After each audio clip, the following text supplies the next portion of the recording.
Who isn't talking about Greta Thunberg? She was named the Person of the Year by Time magazine yesterday. The 16-year-old climate activist is, of course, the youngest ever Person of the Year for Time magazine. The Swedish teenager has, they say, inspired the worldwide movement of school strikes against climate change and become the biggest voice on the biggest issue facing the planet. But should she have been named Time magazine's Person of the Year? Well, let's talk about this with Brendan O'Neill, who's editor of Spiked Online, and Dr Emily Grossman, who's co-founder of Scientists for Extinction Rebellion. Good morning to you both. Good morning. Good morning. Brendan, let's ask you first. Should Greta Thunberg be Time magazine's Person of the Year? No, not at all. I think it's a really bad mistake. I think Greta Thunberg is, in my view, she's a prophetess of doom. She is going around the world spreading this incredibly depressing, misanthropic, inaccurate message. There's nothing in the science to back up the idea that billions of people will die and the planet is coming to an end.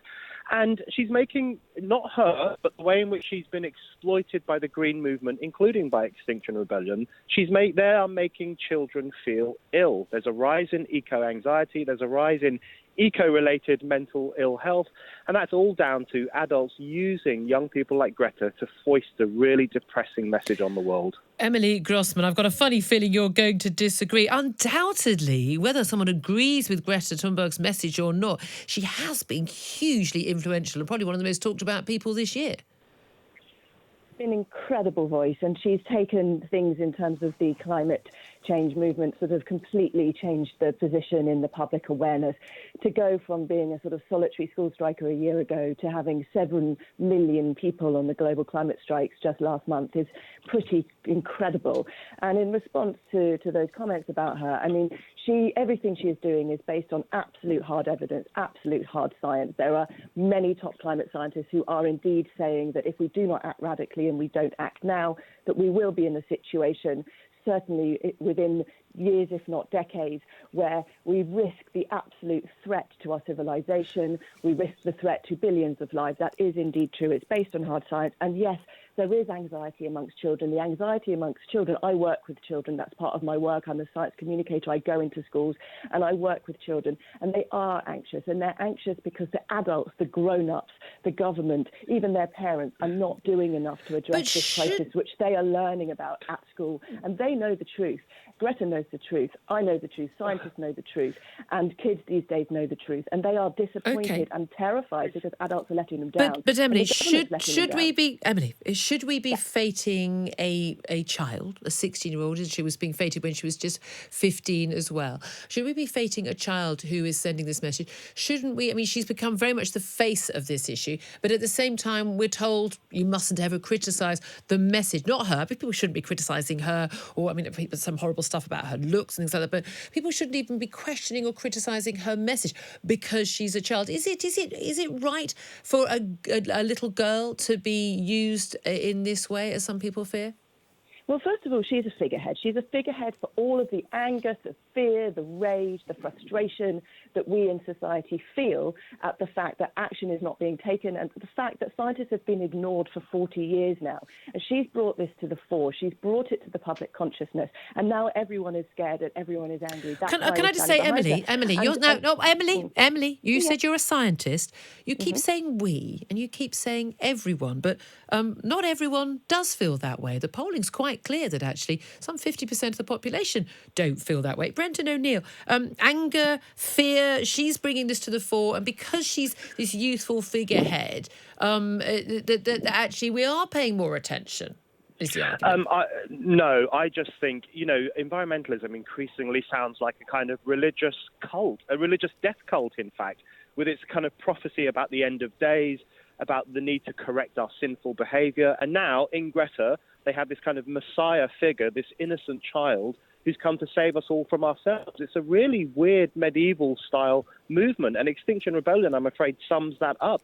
I think we should now actually think less about saving the planet and more about saving Greta. I think we need a Save Greta campaign because she, like many children, has been swept up in a movement that is quite misanthropic, quite fearful, and really downbeat about humanity's potential. We need to save Greta and save children from a green movement that has become a bit unhinged. Emily Grossman, do you not have any concerns? But I certainly do as a mum. I've got a 13-year-old. I wouldn't be putting my daughter on television or speaking on platforms. Wouldn't be sending her to wag her finger at adults. Frankly, if she spoke to me like that, she'd probably be in her bedroom for 2 weeks on punishment schedule. I mean, to put your child, on a boat for weeks and weeks across the Atlantic when school is in session and the like, do you not worry that actually whether this has done your cause any good or not in terms of your concerns about the environment or what needs to be done, that actually this is exploiting a child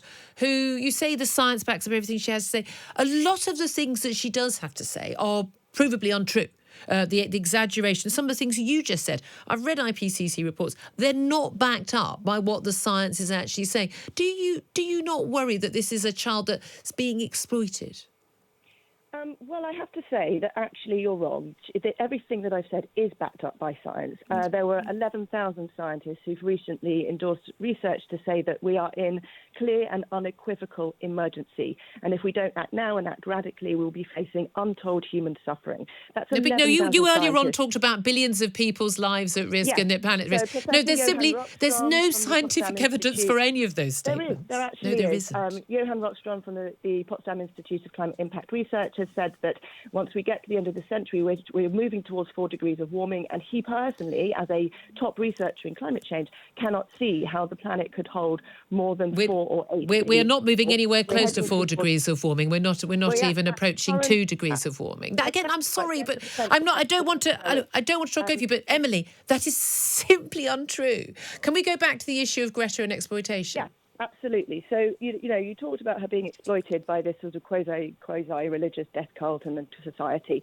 Actually, a society that isn't listening to a young woman who knows the truth and is relying on imaginary fixes that are going to get us all out of this crisis, like technical advances, which are complete fantasy. Why are they fantasy? Quasi-religious, because they're not happening and they haven't happened. And but technological advances have always happened. That's one of the crucial things that we've seen. I mean, we've seen, for instance, carbon emissions in America have gone down massively because they've moved to fracking away from oil and coal and things. I mean, so we do see technological advances. We see technological advances in terms of wind power and solar power. The technological advances that are already known and those that are predicted to happen are not anywhere close to enough to get us out of a situation which will be catastrophic unless What's we move your forward. answer then? My answer is part of to move to the 3 demands bill. So to basically to get the truth told. So the 3 demands to tell the truth, crucially about the catastrophic impact we will face, to bring carbon emissions down to net zero by 2025. Yes, that's radical. Yes, it's going to require somewhat like a wartime mobilization of resources, and that is what's required if we're to prevent huge suffering. But it does mean, does it not? No flights, no cars, no central heating, no nothing by 2025. That is what it means, doesn't it? It means catastrophic changes and it means radical changes. But was that a Freudian slip? It means catastrophic changes if we don't take that action. And just by the way, economically, the impact of these changes is going to be far less financially hitting than if we don't act. That a study has been done to show that actually it's going to cost us an awful lot more if we don't act. And there have been studies, of course, saying the opposite. Brendan O'Neill. Where are these published? Are these published in good reviews? Well, maybe not in ecologically reviews that you would approve of, but many economists have done quite a lot of work in terms of the costs of tackling climate change to the extent that you want, and have queried some of those, an awful lot of those claims. Brendan O'Neill, I'm going to give you the final say on this because this is about Emily Grossman saying need to tell the truth. This is about this is a young girl who is representing a huge number of people, particularly young people who are very, very frightened for the future of their planet. Yes, I think that sums up the view of Greta Thunberg. This girl knows the truth, and we must all listen to her. We must all bow down to her and obey her. It's an incredibly backward idea, and it completely squashes any idea of critical debate or dissent or even basic discussion. I think Emily's Freudian slip where she said there will be catastrophic changes if we go down the kind of cutting carbon emissions route is absolutely right. It would be catastrophic, not only for people in this country who would have to give up certain parts of their lifestyle, but more importantly for people around the world who don't enjoy the lives that we do. I'm more interested in hearing from young girls from Africa or India or Brazil who don't want us to cut back on everything, but actually think that economic growth will be good for the world and good for them. And I'm sick and tired, to be frank, of hearing from pretty well-off, privileged Westerners telling us we have to rein in economic growth.